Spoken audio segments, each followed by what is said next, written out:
Sir, there are also concerns na because of the series of cases filed to some of the senators that are part of the majority bloc, well, including Senator Amy, she said that, well, maybe the majority 13 is being targeted. Are they Is being targeted? So, Look. are they targeted? almost a year ago, ang sinabi ko sa taong bayan, kailangan malaman ng buong taong bayan ang katotohanan. At nung kami ay pinag-aaralan ng Ombudsman, ng Department of Justice, lahat ng mga aligasyon na dumating dahil sa flood control, maraming nagsasabi, bakit wala pang nangyayari? Bakit wala pang nangyayari? Bakit ang tagal ninyo? Namimili lang yata kayo kung sino yung i-prosecute ninyo. Ngayon, nandito na. At dahan-dahan lumalabas ng katotohanan.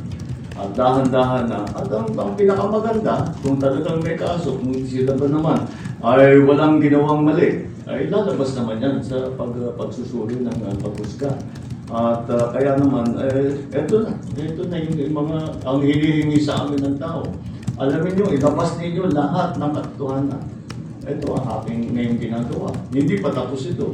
Patuloy pa ang investigasyon, patuloy pa ang mga pag-imbestiga at pag-aaral at sa intelligence and information gathering tungkol sa mga iba't ibang aligasyon kung kani-kanino pa.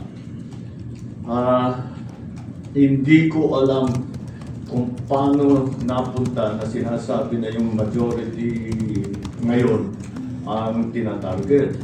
Dahil kung tutusin ninyo, hindi sila majority noon.